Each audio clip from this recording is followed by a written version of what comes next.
All right, let's talk about one of the biggest decisions you're going to make in high school, choosing your IB subjects. It can seriously feel like you're setting your entire future in stone. But what if that choice wasn't based on guesswork or, just what your friends are doing? In this explainer, we're going to break down how you can make this decision strategically, not emotionally. And let's be real for a second. The pressure is intense. It feels like every combination has these massive pros and cons, and that fear of making the wrong choice can be completely overwhelming. If you're feeling that, you are definitely not alone. It's a high-stakes decision that shapes your next 2 years and, of course, your university applications. But what if we could just untangle this whole mess? Instead of it being a super stressful guessing game, what if there was a clear, logical process? Well, that's what we're going to do. We're going to walk you through a 5-step framework that will help you build a subject package that's perfect for you, for your goals, and for your well-being. Okay, step 1. And this is the foundation for everything else. You've got to look inward. This isn't about picking the subjects that just sound impressive. It's about being totally honest with yourself and figuring out which subjects you're genuinely strong in, and, just as important, the ones you actually enjoy. This slide right here, it gets to the absolute core philosophy of the IB. The goal is not to suffer through the hardest subjects just for the sake of it. The IB rewards a deep, genuine understanding of a topic. And let me tell you, that depth is so much easier to achieve when you're playing to your natural strengths.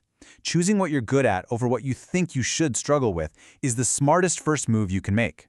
So now that you've looked inward, it's time to look ahead. Step 2 is all about connecting your personal strengths to your future goals. Think of your IB subjects like a bridge to university. You need to make sure that bridge is actually leading where you want to go. And this table shows you exactly why that's so important. If you're dreaming of becoming a doctor, well, guess what? Most universities are going to require higher-level chemistry and biology. It's pretty much non-negotiable. Aiming for a top economics program, you'll almost certainly need HL Math. The absolute crucial point here is always check the specific prerequisite lists for the universities and courses you're interested in before you finalize anything. Step 3 is about playing the long game. It's about sustainability. You can pick the perfect subjects for your university course, but if the workload completely crushes you, you're not going to perform well in any of them. The real goal is to build a subject package that's challenging for sure, but also one you can actually thrive in for 2 whole years. Just look at this comparison. It makes the point perfectly.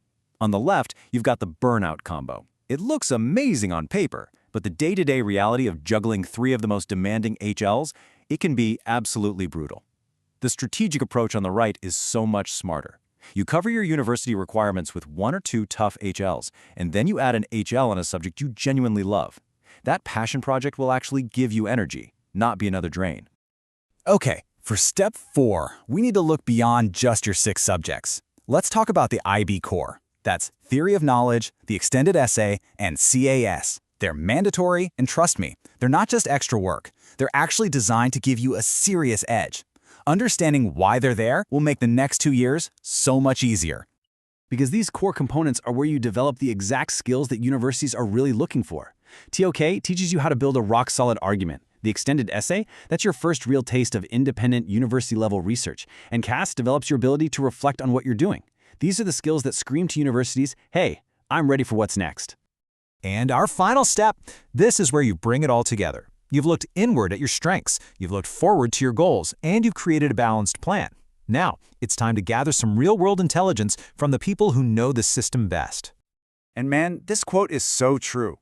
Your perception of how hard a subject is might not match the reality at all. A subject that seems easy might have a really tough internal assessment, or one that sounds hard might be taught by an amazing teacher who makes it all click. This is the kind of stuff you just can't get from a course guide. So, where do you get this insider advice? It's pretty simple. Go talk to the students in the year above you. Ask them what surprised them, what the workload is really like, and then go talk to your teachers. They've seen hundreds of students go through this process and can give you their expert opinion on whether a subject is a good fit for your specific skills and learning style. And that's it. That's the framework, your 5-step strategic plan. Start with your strengths, connect them to your future, create a balanced workload, understand the value of the core, and finally, get that crucial insider advice. And hey, if you want to dive even deeper, you can find really detailed subject advice on the Study IB app. And for those real-world questions, you can actually connect directly with IB seniors from all over the world on the IB Discord.